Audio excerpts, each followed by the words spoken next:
Welcome to this episode of Vinnie B Presents. Today's episode is Vinnie B Presents Philippines Top 5.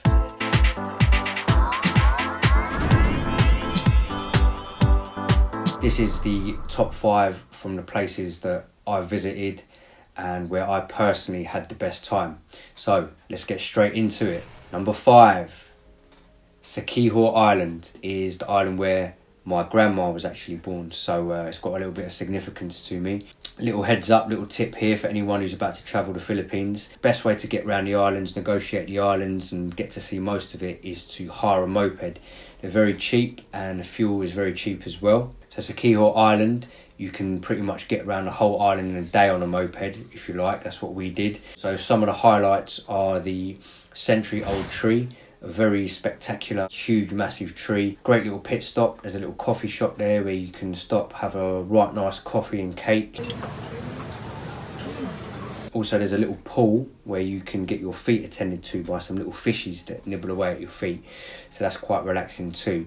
Next place on Siquijor Island is Cambohai Falls. Just one of many beautiful waterfalls in the Philippines. The main attraction there is the rope swing. There's a couple of rope swings there. 110! And we spent a good couple of hours just swinging off, jumping into the water, just having loads of fun. So Cambohai Falls on Siquijor, very good place that I recommend checking out. The last place is Salagdong Beach. Beautiful beach, but the main thing there to check out and the main attraction is the diving boards where you can, there's quite a few different levels, 3 or 4 different levels, and the highest one is actually pretty high, quite scary. Just another place where you can have loads of fun. So that's my number 5, Siquijor Island.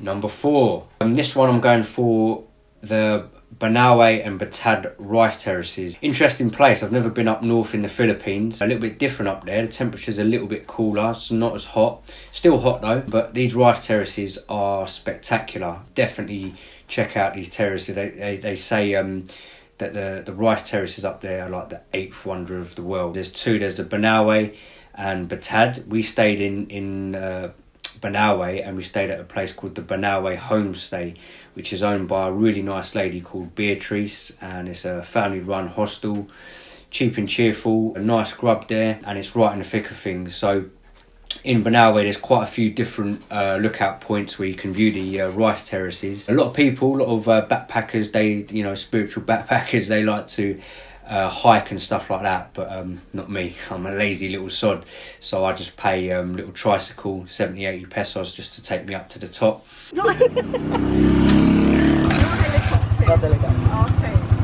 Really nice. The Banawe rice terraces are the mud terraces, and then an hour away in a place called Batad there's another load of rice terraces. They're made from stone. Very spectacular. When we went in, I think it was around March, April time, they weren't like fully green. The rice hadn't fully grown, but it's still a very spectacular place. In Batad also there's a really nice waterfall where you can just walk around. It's walking distance, I think 20 minutes, and that's another beautiful attraction there in Banawe. But yeah, that's my number 4, Banawe and Batad rice terraces. Number 3.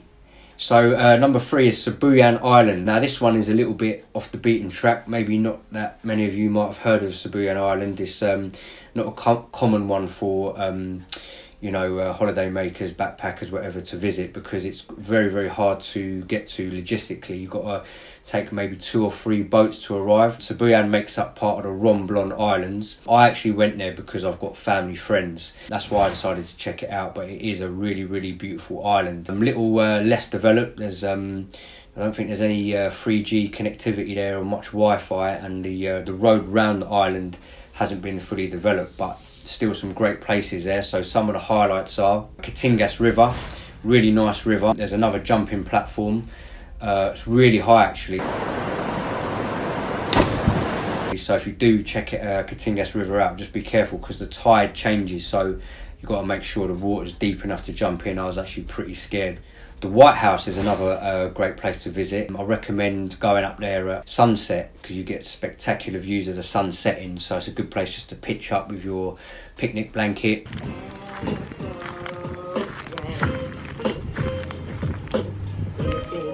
Chill out and just take some good snaps and enjoy the beautiful sunset there.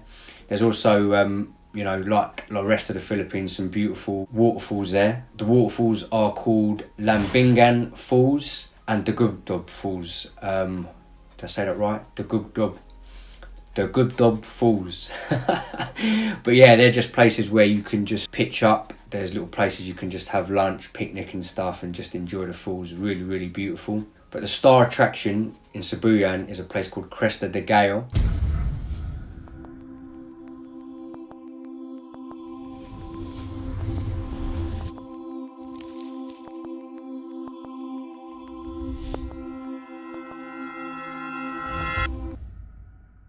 It's a beautiful white island that you can access from Sibuyan. So it's about an hour on the boat. You have to leave from Sibuyan, but Cresta de Gallo is just a beautiful white sand island. If you go there, you'll be pretty much one of the few people on the island. It's just a really stunning white sand island. Had a really great afternoon there. Me and Lucy just chilled out, sunbathe, and it's just a little slice of paradise. Number two, I've gone for Camiguin Island. Camiguin's a little island just off Mindanao. Mindanao's the biggest southern island, and it's probably just about a 45-minute boat ride from Mindanao Island.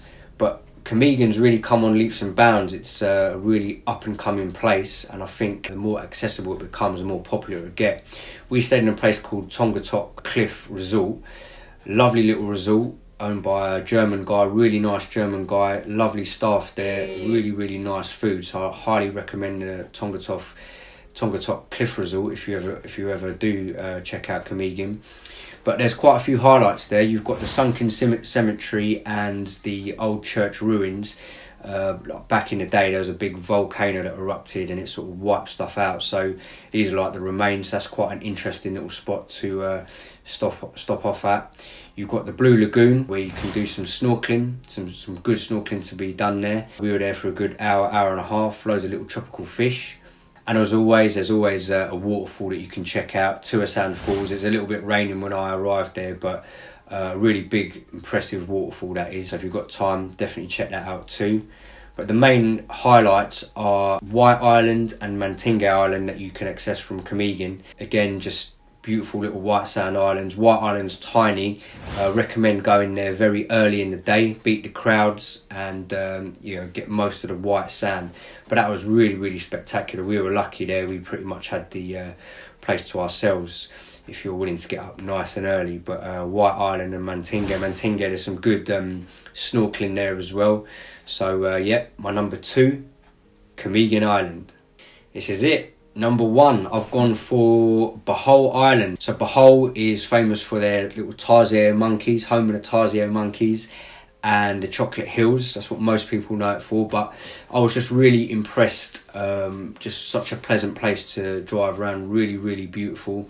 I mean, all the islands are, but Bohol really stuck out for me. Again, we hired the mopes, cruising around on the mopeds, taking it all in. So some of the main sites are the Lombok River.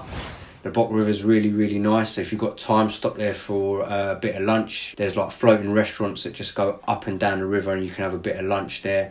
That's really nice. We've also got the Mahogany Forest, which is a man-made forest, but it's spectacular. Just as you're driving through it, just a good place to stop, to be surrounded by nature, take some photos and just take it in. But it's a really, really nice cruise to go through. Very, very beautiful. You've got the Sevilla Bridge. It's just a suspension bridge. You pay a few pesos just to go over it, but it's worth checking out. On the other side of the bridge is quite a bit of spiritual bait for all the tourists and backpackers. There's spiritual bait all over this place. There's all that cacao and coffee, and there's loads of like fresh coconut juice. So it's a good little pit stop, Sevilla Bridge. You can do that en route to the Chocolate Hills. That was our last stop there. Really, really spectacular, the Chocolate Hills. Not sure about the formation and how they became, but very, very stunning to look at. They weren't quite chocolatey. They're usually brown, but they were sort of greeny the time of year we went, but usually they're brown. That's hence the name Chocolate Hills. And while we were there, we hired some mopeds, cruising around on the mopeds, taking it all in. So some of the main sites are the Lombok River. The Lombok River is really, really nice. So if you've got time, stop there for a bit of lunch. There's like floating restaurants that just go up and down the river and you can have a bit of lunch there. That's really nice. We've also got the Mahogany Forest, which is a man-made forest, but it's it's spectacular. Just as you're driving through it, just a good place to stop, take it in. But it's a really, really just cruise around there for an hour and drop nut. Oh God.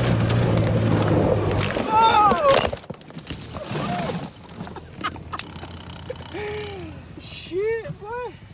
So yeah, Bohol for me, number one.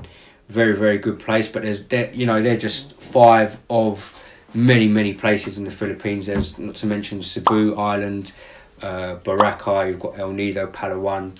But they were just my 5 favourite in that order. So yeah, I hope you enjoyed my Philippines top 5. I'd love to hear your comments, feedback. Anyone that's been to the Philippines, give me your top 5 and some of your favourite places. Stay tuned, because next week I'm going to be doing my Colombia top 5. So stay tuned for that. And hope you enjoyed the vlog, and make sure you subscribe right here. Stay tuned next week. Colombia top 5. Ciao.